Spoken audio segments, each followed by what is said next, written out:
मित्रों, free legal advice में आप सभी का स्वागत है। पिछले सेगमेंट में आपको हम भारतीय संविधान के विषय में इसकी रूपरेखा, ये हमारा भारतीय संविधान है। ये आदरणीय परम बाबा साहब भारत रत्न से सम्मानित डॉक्टर भीमराव अम्बेडकर जी को सत सत नमन करते हुए 1 अरब 30 करोड़ नागरिकों की तरफ से हार्दिक नमन अभिनंदन करते हुए पिछले 2 एपिसोड में हम आपको प्रस्तावना बताए थे और प्रारंभिक 1 से लेकर 112 तक संशोधनों के विषय में वर्णन किए थे। इसलिए हमारे मूलभूत आवश्यकता है प्रत्येक नागरिक के रोटी कपड़ा और मकान के साथ भारतीय संविधान की जानकारी रखे और ये भारतीय संविधान का मूल वर्जन किताब अपने घर पे अवेलेबल उपलब्ध करा लें। ऑनलाइन भी उपलब्ध है और ये किताब ऑफलाइन भी उपलब्ध है। इसको प्रत्येक नागरिक को इस किताब को रखना अनिवार्य है। इस किताब रखने से आपके अपने अधिकारों का हनन नहीं होगा और हमारी केंद्र सरकारें और राज्य सरकारें आपका शोषण नहीं कर पाएंगी और अपने अधिकारों की रक्षा कर सकेंगी। इसलिए प्रत्येक नागरिक में, प्रत्येक घर में ये संविधान होना आवश्यक है। किसी भी जाति धर्म का व्यक्ति संबंधित हो, उस व्यक्ति के लिए ये भारतीय संविधान घर में होना अनिवार्य है। पिछले सेगमेंट में 2 एपिसोडों में हम 112 संशोधनों के विषय में बता चुके थे। 112 संशोधन में मैं पुनः रिवाइज करते हुए बताना चाहता हूँ। वार्षिक वित्तीय विवरण, इसके संबंध वित्तीय विषयों के संबंध प्रक्रिया की गई है। इसमें क्लास काखा करके इस संविधान में भारत को उचित संचित विधि और भारतीय रूप से वर्णित वृत्तिपूर्व अपेक्षित राशियाँ की गई हैं। और नंबर खा में भारत के संचित निधि के लिए की जाने की स्थापना और व्यय की अपेक्षित जो भी है वो सब इसमें व्यवस्था की गई है। राष्ट्रपति की उपलब्धियां, भत्ते, पद से संबंधित व्यय भी इसी में विवरण इसका हवाला है और ऋणभार और दायित्व का भी इसी में भी हवाला दिया गया है 112 अनुच्छेद के अंतर्गत। इस प्रकार से मित्रों, अगला अनुच्छेद 113 में संसद के प्राक्कलनों के संबंध में प्रक्रिया की व्यवस्था की गई है। इसमें भी 1, 2, 3 करके क्रम में है। नंबर 1, प्राक्कलन, जिनके प्राक्कलन भारत के संचित निधि के भारत व्यय और संबंधित संयंत्र के मतदान के रखने के लिए किए जाएंगे। नंबर 2 में उन प्राक्कलनों के बारे में जिनमें अन्य व्यय के संबंधित हो और लोकसभा के अनुदान के मांगों के संबंध में का वर्णन किया गया है। मित्रों, 114 अनुच्छेद में विनियोग विधेयक की चर्चा की गई है। इसमें लोकसभा द्वारा अनुदान मांगों का और भारत के संचित निधि के संबंध में ये जो मांगे उठाई जाएंगी उसका वर्णन जो है 114 अनुच्छेद के अंतर्गत किया गया है। 115 अनुपूरक अतिरिक्त या अधिक अनुदान की मांगों का वर्णन किया गया 115 अनुच्छेद में। इसमें भी क्लास करके 1, 2, 3 करके 112 अनुच्छेद 113, 114 के उपबंध में जो पूर्व में वर्णित है उसका इसमें जो है संचयन किया गया है। 116 में मित्रों है लेखानुदान प्रत्योदन के अभियोजन की मांगे। ये इसके संबंध में व्यवस्था की गई अनुच्छेद 116 के अंतर्गत। किसी वित्तीय वर्ष की लेखानुदान और किसी सेवा की महत्ता की अनिश्चितता के लिए अनुदान, ये सब व्यवस्था की गई है मित्रों 116 में। मित्रों, 117 में वित्त विधेयक के बारे में विशेष उपबंध किए गए हैं। इसमें भी 1, 2, 3, 4 क्रम में करके हैं। तो इसमें विस्तृत विवरण के लिए मित्रों समय लगेगा, इसलिए हम आपको शॉर्ट में और संक्षिप्त में विवरण बताते चल रहे हैं, क्योंकि संविधान मित्रों आपको कंप्लीट जब तक अध्ययन नहीं करेंगे तब तक इसके विषय में आप गहराई से नहीं जान पाएंगे। ये बहुत विस्तृत संविधान है। ये हमारे भारतीय संविधान मूल वर्जन है। इसके लिए आपको पढ़ना बहुत अनिवार्य है। 118 में प्रक्रिया और नियम दिए गए हैं। इसमें राष्ट्रपति और राज्यसभा सभापति, ये लोकसभा के अध्यक्ष वगैरह, इसके लिए परामर्श वगैरह की सुविधाएँ दी गई हैं 118 अनुच्छेद के अंतर्गत। 119 अनुच्छेद के अंतर्गत संसद में वित्तीय कार्य संबंधी प्रक्रिया विधि के द्वारा विनियमित करने की व्यवस्था का प्रावधान किया गया है हमारे इसमें मित्रों। 120 में है मित्रों संसद के प्रयोग की जाने वाली भाषा। ये भाषा हिंदी अंग्रेजी की होगी। दोनों लैंग्वेज में भाषा आप प्रयोग कर सकते हैं। ये संसद में जो भाषा प्रयोग की जाएगी हिंदी अंग्रेजी में प्रयोग की जाएगी। जो भी उसके सदस्य सम्मानित सदस्यगण होंगे वो हिंदी अंग्रेजी की भाषा का प्रयोग उचित ढंग से कर सकते हैं।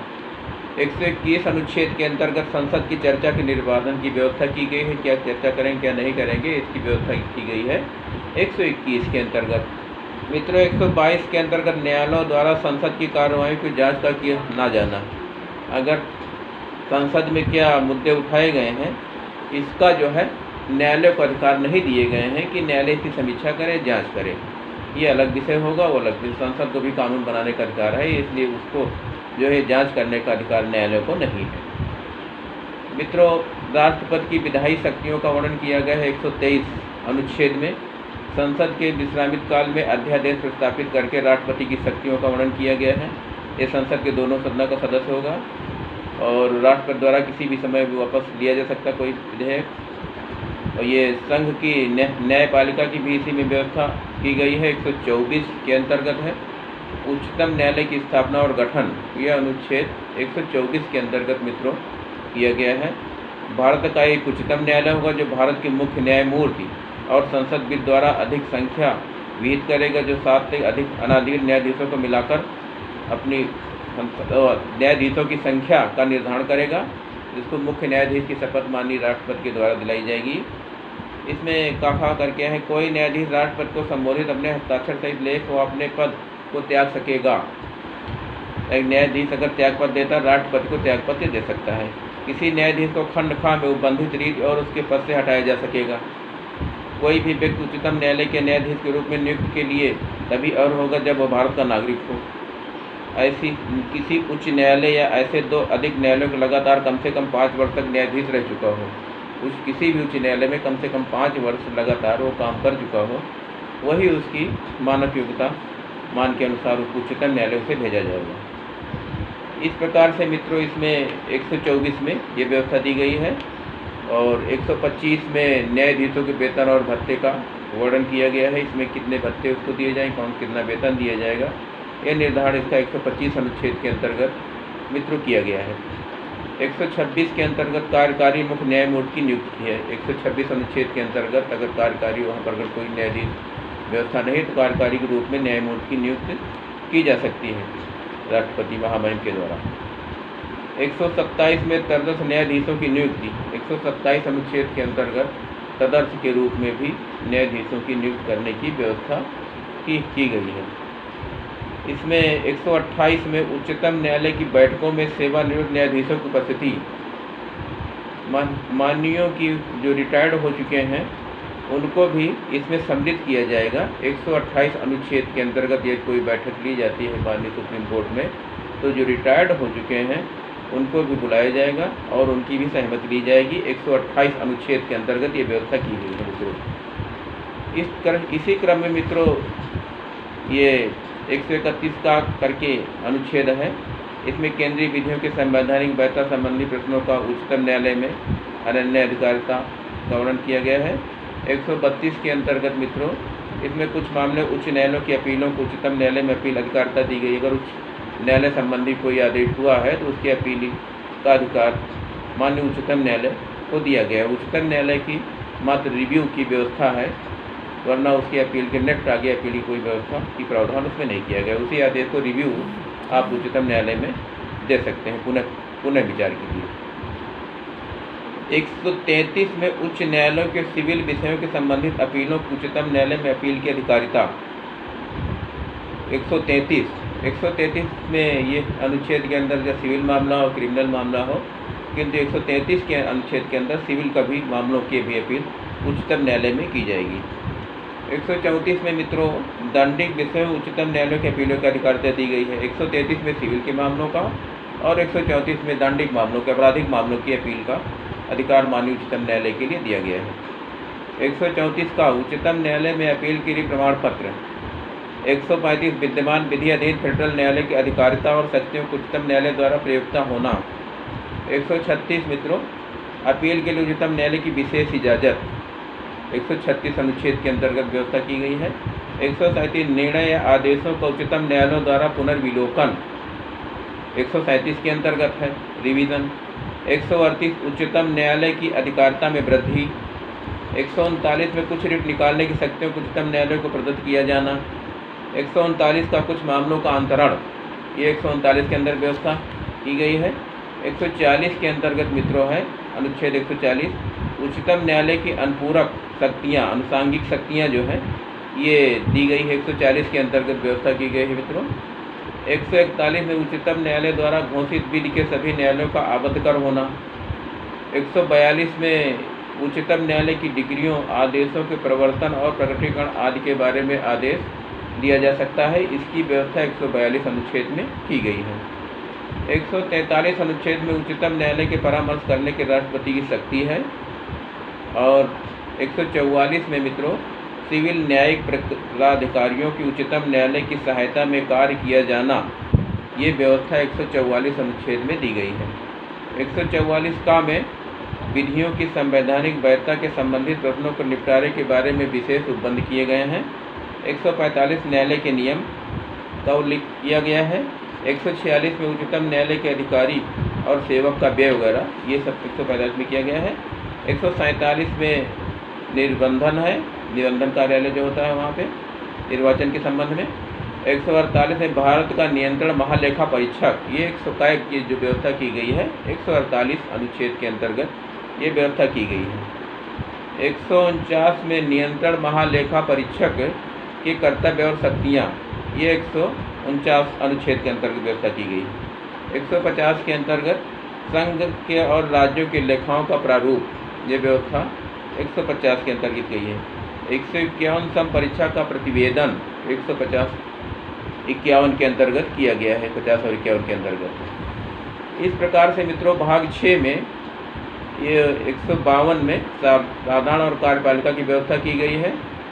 इसमें 152 में परिभाषा है। 153 में राज्यों के राज्यपाल की व्यवस्था की गई है। ये कार्यपालिका के अंतर्गत राज्यपाल एक निहित होंगे। अनुच्छेद इसके अंतर्गत 2 से अधिक राज्यों के राज्यपाल की नियुक्ति किए जाने की निवारित नहीं करेगा। दो राज्यों के संबंध में राज्यपाल एक साथ नियुक्त किए जा सकते हैं। कार्यभार देखने के लिए, वैकल्पिक व्यवस्था के लिए, अन्यथा एक साथ नहीं किए जा सकते। 154 में है राज्य की कार्यपालिका की शक्तियाँ। 154 में मित्रों राज्य की कार्यपालिका की शक्ति राज्यपाल में निहित होगी। इसका प्रयोग इस संशोधन के अनुसार स्वयं अधीनस्थ अधिकारियों द्वारा करेगा। ये किसी विद्यमान बिल द्वारा किसी अन्य प्राधिकारी को प्रदान किए गए कृत्य राज्यपाल को अंतर्गत वाली समझी जाएगी। 155 में राज्यपाल की नियुक्ति का वर्णन है। 156 में राज्यपाल की पदावधि, राज्यपाल की राष्ट्र पर संबोधित अपने हस्ताक्षर सहित एक पद को त्याग कर सकेगा। इस अनुच्छेद के पूर्वगामी उपबंधों के अधीन रहते हुए राज्यपाल अपने पद ग्रहण तारीख से 5 वर्ष की अवधि तक पद धारण करेगा।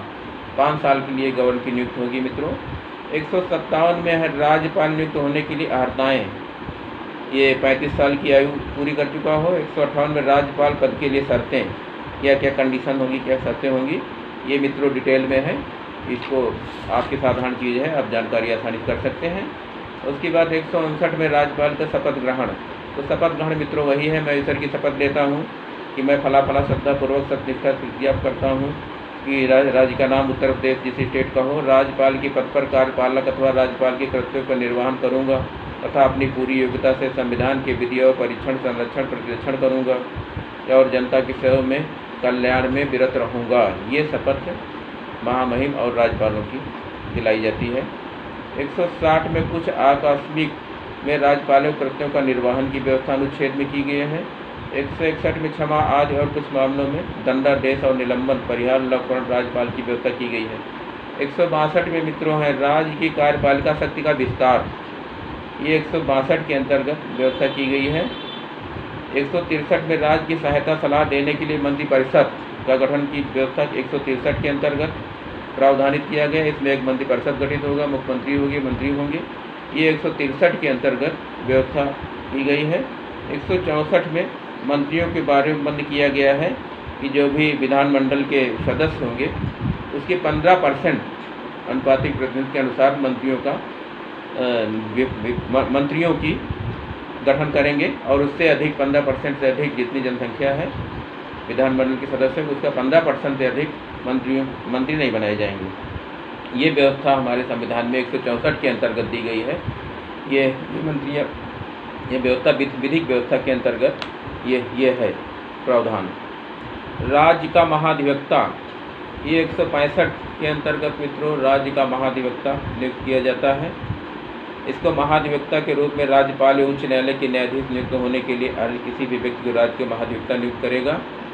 और इसमें महाधिवक्ता का यह कर्तव्य है कि उस राज्य की सरकार को विधि संबंधी ऐसे विषयों पर सलाह दे जो विधिक स्वरूप से ऐसे कर्तव्यों को पालन करे और राज्यपाल उसके समय समय पर निर्देशित करे और सौंपे उस कृत्यों को निर्वहन करे, उसका संविधान अथवा तत्समय प्रवृत्ति किसी विधि के द्वारा उसके अधीन प्रदान किए गए हों। महाधिवक्ता राज्यपाल के प्रसाद पर्यंत पर दान करेगा और ऐसा पारिश्रमिक प्राप्त करेगा जो राज्यपाल को अवधारित करे। सरकारी कार्य का संचालन 166 में राज्य की सरकार के कार्य का संचालन की व्यवस्था मित्रों की गई। 166 के अंदर व्यवस्था दी गई है। ये मित्रों 167 के अंदर राज्यपाल को जानकारी देने और संवर्धन और मुख्यमंत्री के कर्तव्य, ये 167 ही अनुच्छेद के अंदर व्यवस्था संविधान में दी गई है। 168 में राज्य के विधानमंडलों का गठन है। 168 के अंतर्गत 169 में राज्यों की विधान परिषदों का उत्पादन और सृजन, ये 169 के अंदर किया गया है। 170 में मित्रों विधानसभाओं के संरचना 170 के अंदर किया गया है। 171 विधान परिषदों की संरचना की व्यवस्था की गई है।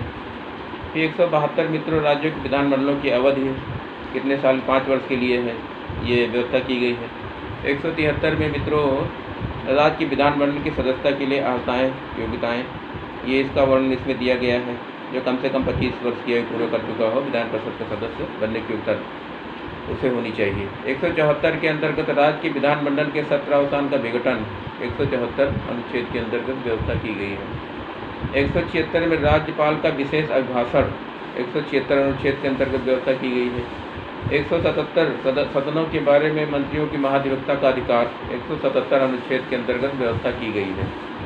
राज्य के विधानमंडल के अधिकारी 178 अनुच्छेद के अंतर्गत विधानसभा के अध्यक्ष और उपाध्यक्ष की नियुक्ति होगी।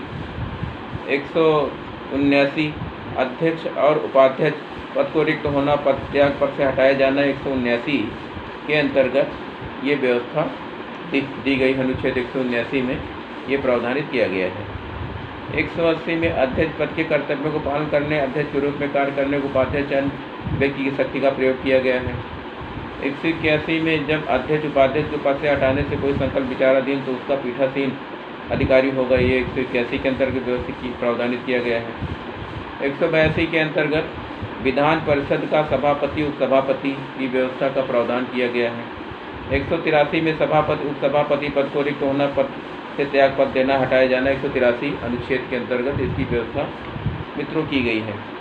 184 में सभापति के पद के कर्तव्यों को पालन करने, सभापति के कार्य के रूप में कार्य की उपसमिति की व्यक्ति की शक्ति का वर्णन किया गया है। और 185 में जब सभापति उपसभापति पद के हटाने कोई संकल्प विचाराधीन और उसका पीठासीन न हो तो 185 अनुच्छेद के अंतर्गत प्रावधानित किया गया है।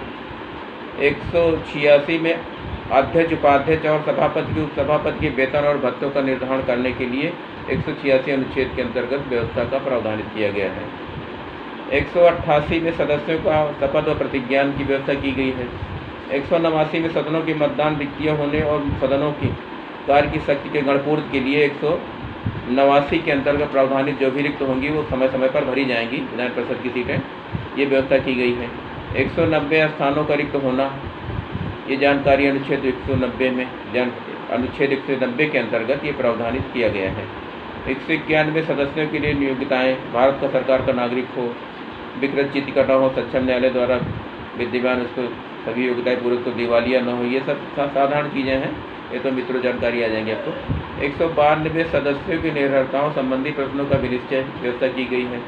193 मित्रों अनुच्छेद 188 के अधीन शपथ लेने का प्रतिज्ञा करने से पहले आहरित होने हुए निहरित किए जाने से बैठक व मत देने के लिए शक्ति 193 के अंदर व्यवस्था की गई है। राज्य के विधानमंडलों उसके सदस्यों शक्तियों और विशेषाधिकार को उन्मुक्तियाँ 194 के अंदर व्यवस्था की गई है मित्रों। 195 के अंतर्गत सदस्यों के वेतन और भत्ते ये व्यवस्था की गई है। विधायी प्रक्रिया 196 विधेयक को पुनर्स्थापना और पारित किए जाने के संबंध में उपबंध की व्यवस्था की गई है। ये मित्रों 197 के अंतर्गत धन विधेयक और वित्त विधेयक के बारे में विधान परिषद की शक्तियों के निर्वाहन पर 197 अनुच्छेद के अंतर्गत व्यवस्था को प्रावधानित किया गया है। 198 धन विधेयक संबंधी प्रक्रिया का उल्लेख है। 199 धन विधेयक की परिभाषित किया गया है। 200 में विधायकों की अनुमति है, जो भी विधेयक पेश किया जाए उसकी अनुमति होनी चाहिए। 201 में विचार के लिए आरक्षित विधेयक हैं। 202 में वार्षिक वित्तीय विवरण ये 200 के अंतर्गत है। विनियोग विधायक 204 में है। 205 अनुपूरक अतिरिक्त अनुदान है। 206 लेखा अनुदान, प्रत्यय अनुदान, अभियुक्त अनुदान है। और ये 208 में प्रक्रिया है मित्रों। 209 में राज्य के विधानमंडल की वित्तीय कार्य संबंधी प्रक्रिया का वित्त द्वारा विनियमित है। 210 में मित्रों विधानमंडल को प्रयोग की जाने वाली भाषा है। और 211 में विधानमंडल में चर्चा का निर्वाचन है। 212 में न्यायालय द्वारा विधानमंडल की कार्रवाई की जांच न किया जाना, ये 212 के अंतर्गत अनुच्छेद के वर्णन है। और 213 में विधानमंडल की विश्रामकृत में अध्यादेश प्रख्यापित करने के राज्यपाल की शक्ति, ये 213 के अंतर्गत अनुच्छेद का वर्णन किया गया है। और इस प्रकार से मित्रों ये 214 अनुच्छेद के अंदर राज्यों के लिए उच्च न्यायालय की व्यवस्था की गई है। और 215 में उच्च न्यायालय का अभिलेख न्यायालय किया गया है। और 216 में उच्च न्यायालय का गठन की व्यवस्था की गई है। 217 में उच्च न्यायालय के न्यायाधीशों की नियुक्ति, उसकी पद व शर्तें, ये प्रावधानित किया गया है। और उसकी बाद मित्रों ये 218 में उच्चतम न्यायालय संबंधी उपबंधों के न्यायालयों को लागू होना। और 219 में उच्च न्यायालय के न्यायाधीशों का शपथ पर प्रतिज्ञान की व्यवस्था है। अनुच्छेद 220 अस्थायी न्यायाधीशों के रहने के पश्चात विधि व्यवसाय का निर्वाधन है। और मित्रों 221 में न्यायाधीशों के वेतन आदि की व्यवस्था की गई है। 222 में किसी न्यायाधीश के उच्च न्यायालय के दूसरे उच्च न्यायालय में अंतरण की व्यवस्था की गई है। 223 में कार्यकारी मुख्य न्यायाधीश की नियुक्ति की व्यवस्था की गई है। और 224 में अपर कार्यकारी न्यायाधीश की नियुक्ति की व्यवस्था की गई है। 224 में उच्च न्यायालय की बैठक सेवानिवृत्त न्यायाधीशों की नियुक्ति की व्यवस्था की गई है। 225 में विद्यमान उच्च न्यायालयों की अधिकारिता की व्यवस्था है। 226 में कुछ रिट निकालने की उच्च न्यायालय की शक्ति है। और इसी क्रम में 227 में मित्रों सभी न्यायालयों के अधीक्षण और उच्च न्यायालय की शक्ति का प्रयोग 227 के अंतर्गत है। 228 में कुछ मामलों कुछ न्यायालय का अंतरण है। 228 का में राज्य की विधि संवैधानिक वैधता संबंधी प्रश्नों के निपटारे के संबंध में 228 का प्रावधानित किया गया है। और 229 में उच्च न्यायालय के अधिकारी व सेवक का व्यय है। 230 में उच्च न्यायालय की अधिकारिता और संघ राज्य क्षेत्रों का विस्तार है। 231 अनुच्छेद में वो अधिक राज्यों के लिए एक अधिक उच्च न्यायालय की स्थापना, ये 231 के अंतर्गत प्रावधानित किया गया है। 233 में जिला न्यायाधीशों की नियुक्ति है। जिले का न्यायालय का गठन जो होगा 233 के अंतर्गत है, उच्च न्यायालय के अकॉर्डिंग टू होगा। 233 का कुछ जिला न्यायाधीशों की नियुक्ति और उसके द्वारा किए गए निर्णयों की विधिमीकरण की व्यवस्था की गई है। 234 न्यायिक सेवा में जिला न्यायाधीशों की अन्य व्यक्तियों की भर्ती है। और अधीनस्थ न्यायालयों पर नियंत्रण 235 अनुच्छेद के अंतर्गत है। 236 में निर्वाचन। और 237 अनुच्छेद में कुछ वर्ग के वर्गों मजिस्ट्रेटों इस अध्याय बंधों को लागू होना है, 237 अनुच्छेद के अंतर्गत है। अब मित्रों आ जाइए संघ राज्य क्षेत्र के अंतर्गत आइए। 239 अनुच्छेद के अंदर संघ राज्य क्षेत्रों का प्रशासन, ये व्यवस्था इसमें दी गई है। 239 का में कुछ संघ राज्य क्षेत्रों का स्थानीय विधानमंडल मंत्रिपरिषद दोनों का सृजन किया गया है। 239 का के अंतर्गत ये 239 का में दिल्ली के संबंध में विशेष उपबंध किया गया है। दिल्ली के लिए अलग व्यवस्था की गई है, वहाँ की कार्यकारिणी सारा सिस्टम अलग से व्यवस्था बनाई गई है। और ये 239 का में संवैधानिक तंत्र को विफल हो जाने की दशा में उपबंध 239 के अंतर्गत की गई है। 239 का में विधानमंडल को विश्राम काल अध्यादेश प्रख्यापित करने का प्रशासक की शक्ति 239 खा के अंतर्गत व्यवधानित की गई है। ये 240 में कुछ संघ राज्य क्षेत्रों के विनियमित और बनाने के राष्ट्रपति की शक्ति है, ये 240 के अंतर्गत व्यवधानित की गई है। फिर उसके बाद मित्रों भाग 9 में आ जाएंगे आपकी पंचायत, ये 243 के अंतर्गत प्रभावित की गई है। एक जिला होगा, जिले के राज्य क्षेत्र के अंतर्गत ग्राम सभा होगी, मध्यवर्ती स्तर पे होगी, पंचायतें होगी, पंचायत क्षेत्र होगा, जनसंख्या होगी। ये सब व्यवस्था भाग 9 में दिया है। ये कॉमन चीज़ है मित्रों, सभी की जानकारी है। ये 243 में ग्राम सभा है। 243 अनुच्छेद में पंचायतों का गठन है। 243 का पंचायतों की संरचना है। ये साधारण जानकारी है मित्रों। 243 का में स्थानों का आरक्षण, प्रत्येक पंचायत में कितना आरक्षण और कितनी अनुसूचित जातियाँ होंगी, ये 243 का अनुच्छेद के अंतर्गत व्यवहारित किया गया है। ये संवैधानिक व्यवस्था के अंतर्गत ये आरक्षण दिया जाता है। ये राज्य सरकारें मनमानी तरीके से नहीं दे सकती, संवैधानिक व्यवस्था दी गई है।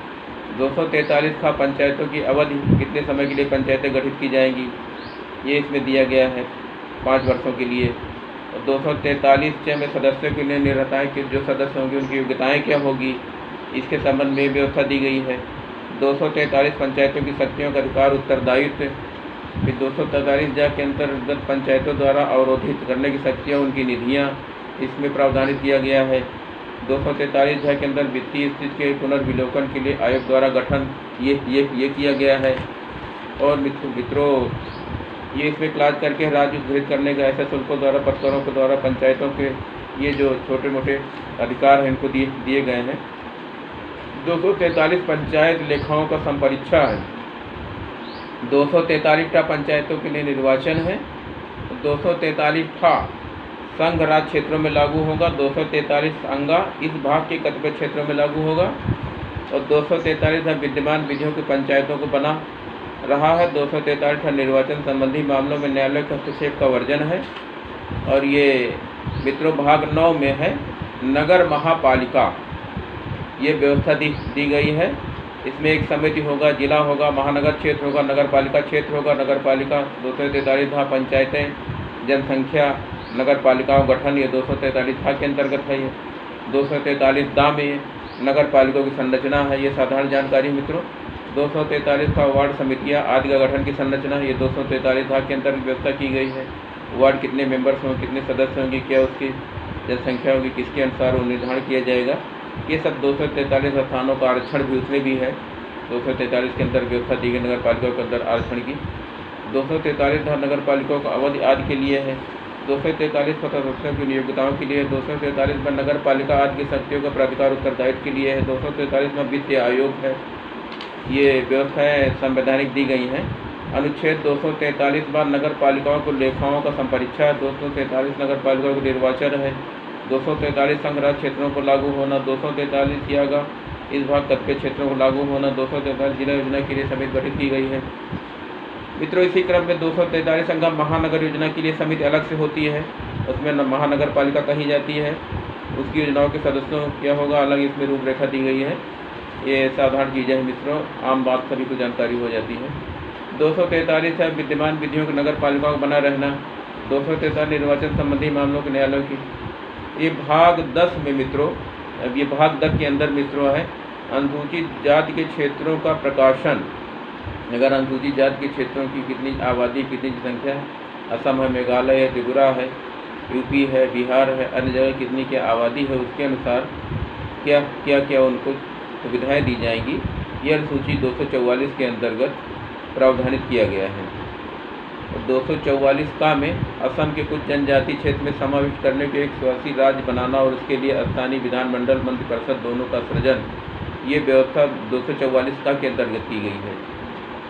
और इसके अंतर्गत स्वशासी संस्था विधानमंडल दल या कार्य करने की निर्वाचित भागता नाम निर्देशित और मंत्रिपरिषद दोनों को सृजन कर सकेगी। खंडखा निर्दिष्ट राज्य सूची, समवर्ती सूची के विषय बना सकेगी, उत्पन्न किए जाएंगे। इसमें अनुसूचित जाति और जनजाति के क्षेत्र के संबंध में 244 का वर्णित प्रावधानित किया गया है। और ये संघ और राज्यों के बीच का संबंध ये भाग 11 के अंतर्गत है। जैसे 245 अनुच्छेद के अंतर्गत है संसद द्वारा राज्यों के विधानमंडल द्वारा बनाई गई विधियों का विस्तार है। 246 संसद द्वारा राज्यों के विधानमंडलों द्वारा बनाई गई विधियों की विषय वस्तु है। और 247 में अतिरिक्त न्यायालय की स्थापना ये उपबंध करने की संसद की शक्ति है। 248 में अंतर्विष्ट विधायी शक्तियाँ हैं। 249 में राज्य सूची में विषय के संबंध में राष्ट्रहित विधि बनाने की शक्ति है, वर्णन किया गया है। 250 में यदि आपात उद्घोषणा परिवर्तन में हो तो राज्य सूची में विषय के संबंध में विधि बनाने की संसद की शक्ति है 250 के अंतर्गत मित्रों। 251 में संसद द्वारा अनुच्छेद 249 से 250 के अधीन बनाई गई विधियों राज्यों के विधानमंडलों द्वारा बनाई गई विधायी संगतियाँ है। ये मित्रों 250 अनुच्छेद के अंतर्गत एक आपात उद्घोषणा परिवर्तन न हो राज्य सूची विषय के संबंध में विधियों को बनाने की संसद की शक्ति। 251 में संसद द्वारा अनुच्छेद 249, 250 के अधीन बनाई गई विधियों और शक्तियाँ। 252 दो या दो से अधिक राज्यों के लिए उसकी सहमति की विधि बनाने की संसद की शक्ति। 254 संसद द्वारा बनाई गई विधियों और राज्यों की विधानमंडलों द्वारा बनाई गई विधियों की असंगति। 253 अनुच्छेद सिफारिशों पूर्व मंजूरी के बारे में अपेक्षाओं को केवल प्रक्रिया के विषय में मानना। राज्यपाल की सिफारिश, राज्य प्रमुख की सिफारिश, राष्ट्रपति की सिफारिश, ये व्यवस्था 255 अनुच्छेद के अंतर्गत दी गई है। 256 राज्यों की ओर और संघ की बाध्यता। 257 कुछ दशाओं में राज्यों और संघ का नियंत्रण, ये 257 के अंतर्गत व्यवस्था दी गई है। 257 का संघ या सशस्त्र बलों के अन्य बलों के अभियोजन द्वारा राज्यों को सहायता। 258 कुछ दशाओं में राज्यों की शक्ति प्रदान करने की संघ शक्ति है। 258 का संघ के कृत्य सौंपने राज्यों की शक्ति है। 259 पहली अनुसूची भाग राज्य क्षेत्र में सशस्त्र बल। 250 भारत के बाहर राज्य क्षेत्र संबंध में संघ की अधिकारिता। 261 सार्वजनिक कार्य अभिलेख न्यायिक कार्रवाइयाँ। 262 अनुच्छेद अंतर्राज्यिक नदियों दोनों जल संबंधी विवादों का न्याय निर्णयन। 263 अंतर्राज्य परिषद के उपबंध, और ये वित्तीय संपत्ति संविधाएँ हैं, भाग 12 के अंतर्गत है। इसमें 264 में निर्वाचन है। 265 विधि प्राधिकार है। 266 भारत के राज्यों की विधियों की लोक लेखा सेवा समिति, और 267 में आकस्मिक निधि है। 266 में संघ द्वारा उत्पीड़ित किए जाने वाली राज्यों के संग्रहित विनियोजित किए जाने वाले शुल्क है। 268 में संघ उद्बोधित किए जाने वाला संघ और राज्यों द्वारा संग्रहित विनियोजित किया जाने वाला सेवा कर है। ये 269 संघ द्वारा गृहित संग्रहित किंतु राज्यों को सौंपे जाने वाला कर। ये 270 गृहित कर और उसका संघ के राज्यों को बीच में वितरण, ये व्यवस्था दी गई है। 271 में कुछ शुल्कों करों के प्रायोजन का लिए अधिभार है। 272 कर संघ द्वारा उद्गृहित संग्रहित किए जाते जो संघ राज्यों के बीच वितरित किए जाते हैं। 273 जूट उत्पादन निर्यात शुल्क का अनुदान है।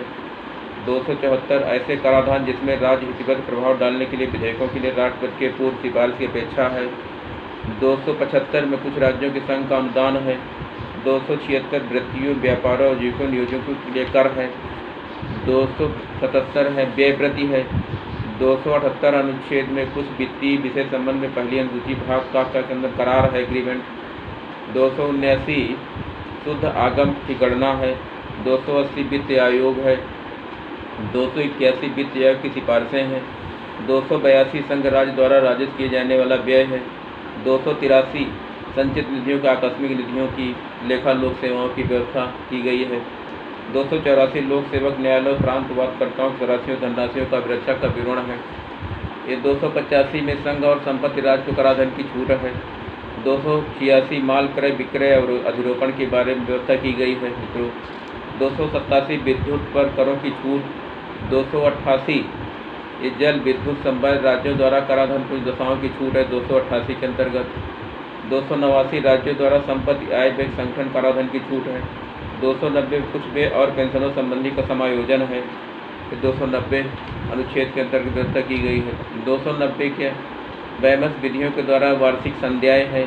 291 शासकों द्वारा थैली के साथ की राशि है। 292 भारत सरकार द्वारा उधार लेना। 293 राज्यों को उधार देना। ये 294 में है कुछ दशाओं में संपत्ति अस्तियाँ अधिकारों दायित्वों बाध्यताओं का उत्तराधिकार। ये 294 व्यवस्था मित्रों की गई है। 295 में अन्य दशाओं की संपत्ति अस्तियाँ अधिकारों दायित्वों को बाध्यताओं का उत्तराधिकार। 296 में राजगामी बेगम स्वामी बहन और प्रबोधन की संपत्ति की व्यवस्था 296 में की गई है मित्रों। 298 में व्यापार करने आदि की शक्ति है। 299 संविधाएँ हैं। 300 में वाद और कार्रवाइयाँ हैं। भारत राज्य क्षेत्र के भीतर व्यापार वाणिज्य का समागम भाग 13 के अंतर्गत आता है। 301 अनुच्छेद के अंतर्गत व्यापार वाणिज्य समागम स्वतंत्रता है। 302 में व्यापार वाणिज्य और समागम निर्बाधन है। 303 व्यापार वाणिज्यिक संबंध है। 304 राज्यों के बीच व्यापार वाणिज्य संबंध निर्बंध है। 305 में विद्यमान निधियों के राज्य एकाधिकार का वर्णन किया गया है। 306 पहली अनुसूची भाग के अंतर्गत दिए गए। 307 301 में 304 के अनुच्छेद के अंतर्गत वही प्रावधानित किया गया है। और संघ और राज्यों के अधीन सेवाएं हैं ये 308 निर्वाचन के अंतर्गत है। 309 में संघ राज्य सेवा करने व्यक्तियों को भर्ती और सेवा की शर्तों का उल्लेख किया गया है। 309 में 310 अनुच्छेद में संघ राज्य की सेवा करने वाले व्यक्तियों की पदावधि है। और संघ या राज्य के अधीन सिविल हैसियत नियोजित व्यक्तियों को पदच्युत किया जाना, पद से हटाया जाना है 311 में प्रावधानित किया गया है। और ये 312 में अखिल भारतीय सेवाएं हैं। तो 313 के अंतर्गत कुछ सेवाओं के अधिकारों और शर्तों को परिवर्तित करने और प्रतिबंधित करने की संसद की शक्ति को दे दिया गया। 312 का के अंतर्गत प्रावधानित किया गया है। ये 313 संक्रमणकालीन उपबंध व्यवस्था की गई है। 314 में कुछ सेवा में विद्यमान अधिकारियों संरक्षण का उपबंध किया गया है। 315 में संघ और राज्यों के लोक सेवा आयोग हैं। 315 अनुच्छेद के अंतर्गत संघ और राज्यों के लिए लोक सेवा आयोग की व्यवस्था की गई है। 316 में सदस्यों की नियुक्ति की पदावधि की व्यवस्था की गई है। ये 317 में लोक सेवा आयोग किसी सदस्य को हटाया जाना और निलंबित किया जाना 317 के अंतर्गत प्रावधानित अनुच्छेद के अंतर्गत व्यवस्था की गई है। ये व्यवस्था राष्ट्रपति के अनुसार उच्चतम न्यायालय और उसकी सहमति के आधार पर व्यवस्था की गई है। और ये 318 में आयोग के सदस्यों का कर्मचारी व सेवा शर्तों के बारे में विनियमित करने की शक्ति का प्रावधानित किया गया है। और ये 319 में आयोग के सदस्यों को ऐसे सदस्य को न रहने पर धारण करने के संबंध में प्रतिबंधित किया गया है। और 320 में लोक सेवा आयोगों के कृत्य हैं। लोक सेवा आयोग के जो सदस्य उनके काम क्या होंगे, क्रियाकलाप, वो सब वर्ण दिया गया है। 321 में लोक सेवा आयोग के कृत्यों को विस्तार करने की शक्ति है। 322 लोक सेवा आयोग का व्यय है। 322 लोक सेवा आयोग के प्रतिवेदन है। और 323 में प्रशासनिक अधिकरण की व्यवस्था की गई है भाग 14 के अंतर्गत। 323 खा में अन्य विषयों का अधिकरण की व्यवस्था की गई है। और 324 में निर्वाचन अधीक्षण निदेशन नियंत्रण निर्वाचन आयोग का निहित होना भाग 15 के अंतर्गत व्यवस्था की गई है। 325 धर्म, मूल, वंश, जाति, लिंग के आधार पर किसी व्यक्ति को निर्वाचन नामावली सम्मिलित किए जाने के लिए अपात्र न होना, उसके द्वारा किए गए किसी निर्वाचन नामावली सम्मिलित किए जाने के दावा न किया जाना है 325 के अंतर्गत व्यवस्था की गई है। 326 लोकसभा और राज्यों की विधानसभाओं के निर्वाचन वयस्कों मताधिकार के आधार पर होना, ये व्यवस्था की गई है। विधानमंडल के लिए निर्वाचन संबंधों को उपबंध 327 के अंतर्गत किया गया है। 328 किसी राज्य के विधानमंडल निर्वाचन के संबंध में उपबंध करने की उस विधानमंडल की शक्ति है। 329 में निर्वाचन संबंधी मामलों और न्यायालयों का सचिव का वर्जन है। ये भाग 16 के अंतर्गत 330 अनुच्छेद के लोकसभा और अनुसूचित जनजातियों के स्थानों का आरक्षण लोकसभा में, ये व्यवस्था 330 अनुच्छेद में की गई है। अनुसूचित जातियों के लिए असम स्वायत्ती जिलों के अनुसूचित जनजातियों को छोड़कर अनुसूचित जातियों के लिए असम के स्वायत्ती जिलों अनुसूचित जातियों के लिए आरक्षित की गई है। ये व्यवस्था भाग 16 के अंतर्गत 330 के अंतर्गत की लोकसभा में कितना आरक्षण होगा, ये व्यवस्था है, संवैधानिक व्यवस्था दी गई है। 331 लोकसभा के आंग्ल भारतीय समुदाय को प्रतिनिधित्व, ये व्यवस्था 332 राज्यों की विधानसभाओं का अनुसूचित जातियों अनुसूचित जनजातियों के लिए स्थानों का आरक्षण राज्यों की विधानसभाओं में भी व्यवस्था है 332 अनुच्छेद के अंतर्गत। मित्रों, ये सभी को जानकारी होनी चाहिए मित्रों, ये बहुत इंपॉर्टेंट चीज़ है। 333 राज्यों की विधानसभाओं में आंग्ल भारतीय समुदाय का प्रतिनिधित्व, आंग्ल भारतीय का भी प्रतिनिधित्व इसमें है 333 के अंतर्गत। ये अनुच्छेद 170 किसी बात को होते हुए किसी राज्य के राज्यपाल और राज्य के विधानमंडल आंग्ल भारतीय समुदाय का प्रतिनिधित्व आवश्यक है, उसमें से उसका प्रतिनिधित्व पर्याप्त नहीं है तो वह उस विधानसभा में उस समुदाय के एक सदस्य महान नाम को निर्देशित कर सकेगा। आंग्ल भाषी जो है, इनकी व्यवस्था हमारे भारतीय संविधान में भी है। और 333 अनुच्छेद राज्यों के लिए किया गया है और लोकसभा के लिए भी की गई है। ये 334 में स्थानों के आरक्षण का विशेष प्रतिनिधित्व 60 वर्ष के पश्चात रहना व इस भाग के पूर्वगामी उपबंधों के बाद के होते हुए लोकसभा और राज्यसभा की विधानसभाओं का अनुसूचित जनजातियों के लिए स्थानों का आरक्षण संबंधी व्यवस्था दी गई है। मित्रों, 335 सेवाओं पदों के लिए अनुसूचित जातियों अनुसूचित जनजातियों के दावे, ये 335 अनुच्छेद के अंतर्गत आप दावा कर सकते हैं अगर आरक्षण नहीं दिया जाए, इसमें आप चैलेंज कर सकते हैं। संघ और किसी भी राज्य के कार्यकलाप संबंधित सेवाओं और पदों के लिए नियुक्तियों करने के अनुसूचित जातियों अनुसूचित जनजातियों के सदस्यों को दावा प्रशासन दक्षता बनाए रखने और संगत के अनुसार ध्यान में रखा जाएगा। ये व्यवस्था भारतीय संविधान के अनुच्छेदों में दी गई है माननीय बाबा साहेब के द्वारा निर्मित। 336 में कुछ सेवाओं के आंग्ल भारतीय समुदाय के लिए विशेष उपबंध, ये भी व्यवस्था की गई है मित्रों। 337 में आंग्ल भारतीय समुदाय के फायदे के लिए शैक्षिक अनुदान के लिए विशेष उपबंध, ये 337 में मित्रों व्यवस्था की गई है। ये 338 में राष्ट्रीय अनुसूचित जाति आयोग गठित किया जाएगा 338 के अंदर अनुच्छेद के अंतर्गत।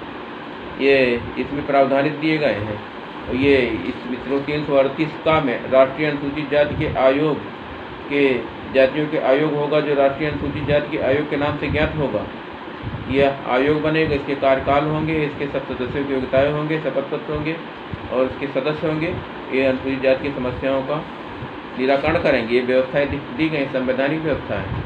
339 अनुसूचित क्षेत्र में प्रावधान अनुसूचित जनजातियों कल्याण के बारे में संघ का नियंत्रण।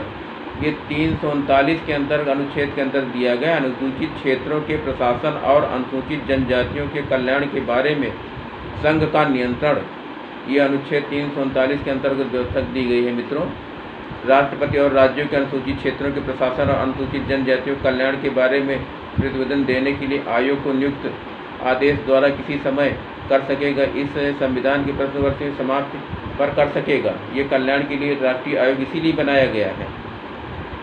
इसमें आयोग के संरचना, शक्तियाँ, प्रक्रिया पर निश्चय और उसमें से अनुसांगिक सहमति उपबंध समाविष्ट राष्ट्रपति आवश्यक वांछनीय समझे। ये राष्ट्रीय आयोग जो अनुसूचित जाति का बना है, ये अनुसूचित जाति के कल्याण के लिए बना है। 340 पिछड़ों वर्गों की दशाओं के अन्वेषण के लिए आयोग की नियुक्ति। पिछड़े वर्ग के लिए आयोग की व्यवस्था की गई, 340 के अंदर प्रावधानित किया गया है। ये भी व्यवस्था दी गई है। इसमें राष्ट्रपति और राज्य क्षेत्र के भीतर सामाजिक शैक्षिक दृष्टि को पिछड़े वर्ग के व्यक्तियों को कठिनाई को झेल रहे अन्वेषण के लिए उनको व्यवस्था से प्रावधानित किया गया है। 341 अनुसूचित जाति है, ये व्यवस्था की गई है। 341 के अंतर्गत अनुसूचित जातियों की व्यवस्था की गई है।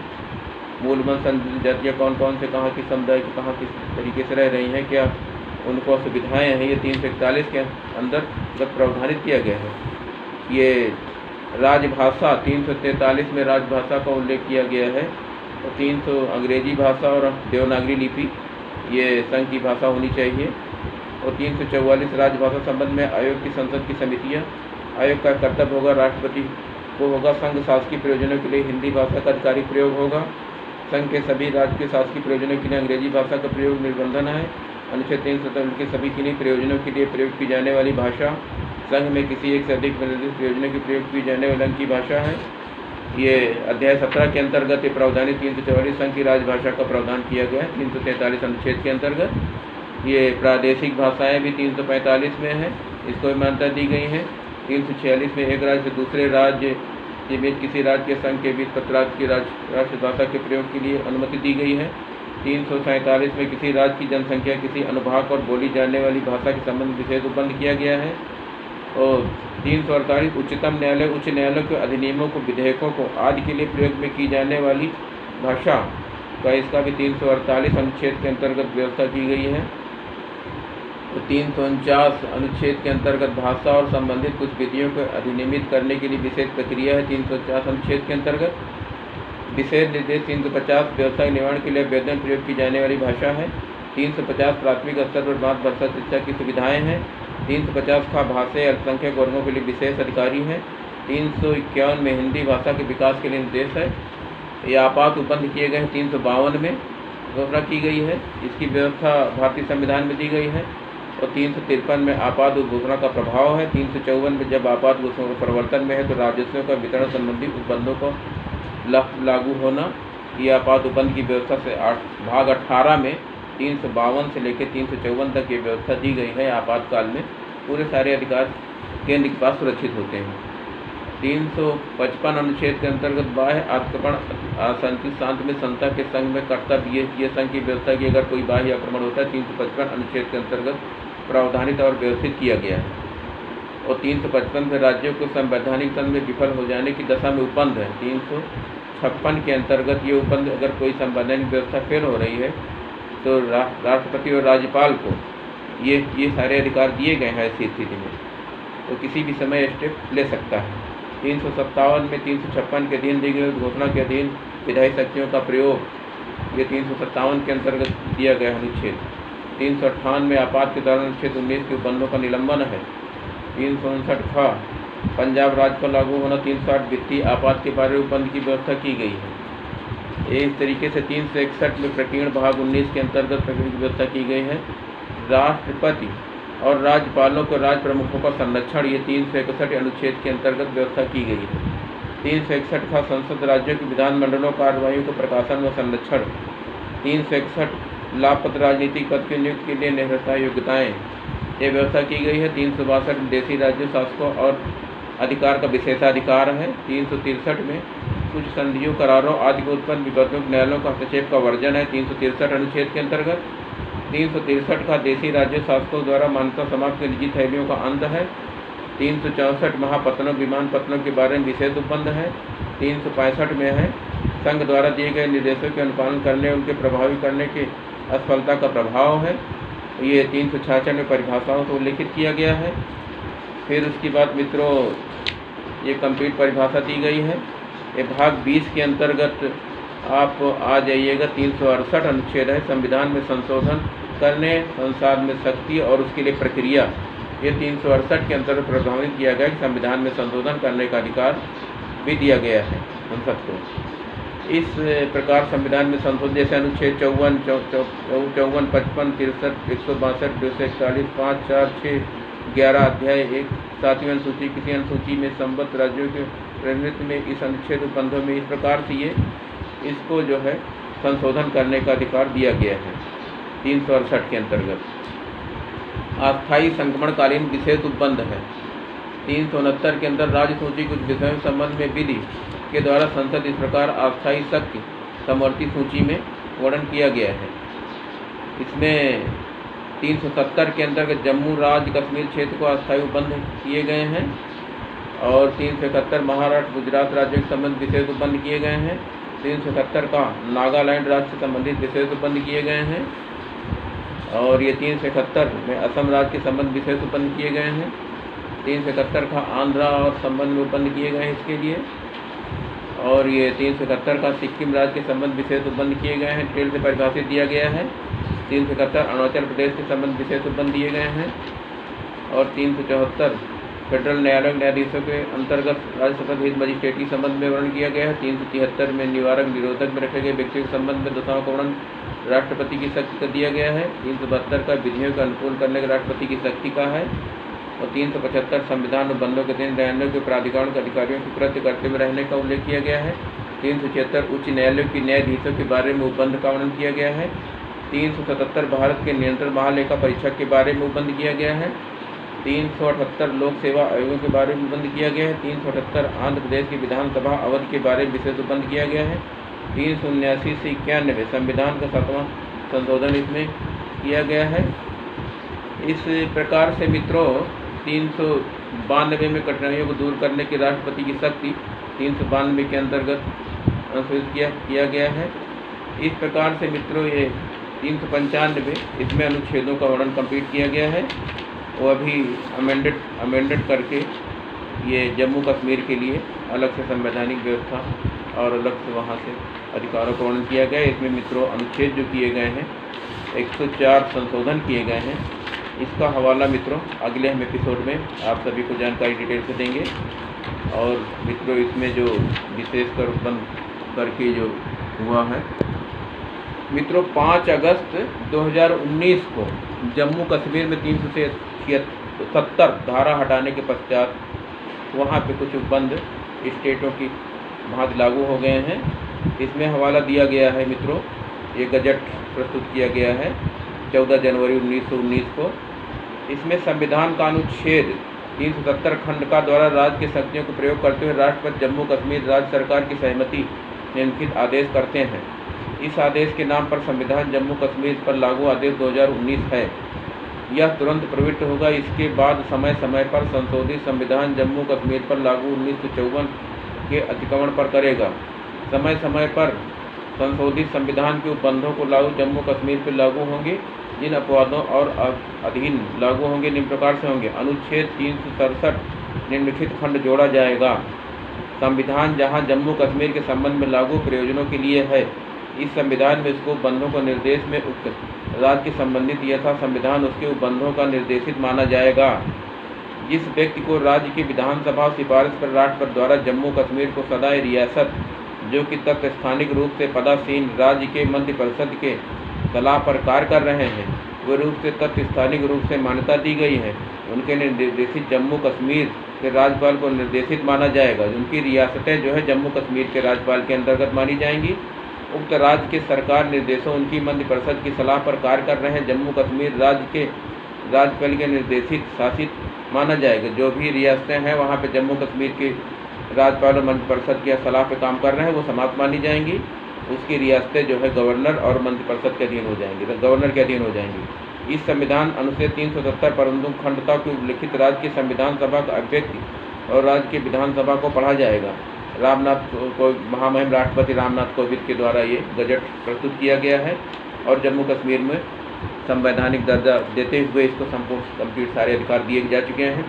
मित्रों, भारतीय संविधान के अंतर्गत अभी जो संशोधन 104 संशोधन हुए हैं इसको मैं कल के अगले सेगमेंट में बताऊंगा और इस तरीके से संविधान के आपको प्रत्येक व्यक्ति की आवश्यकता है और संविधान प्रत्येक नागरिक अपने घर में रखे और उचित इससे मार्गदर्शन करें और अपने अधिकारों की रक्षा करें और केंद्र सरकारें राज्य सरकारों से अपने अधिकार का शोषण न हो सके और अपने अधिकारों की आवाज़ उठा सके और उसके अधिकारों की रक्षा हो सके। इसलिए भारतीय संविधान को प्रत्येक नागरिक को घर में रखना अनिवार्य है। मित्रों, धन्यवाद। अगले सेगमेंट में नेक्स्ट अगली जानकारी देंगे।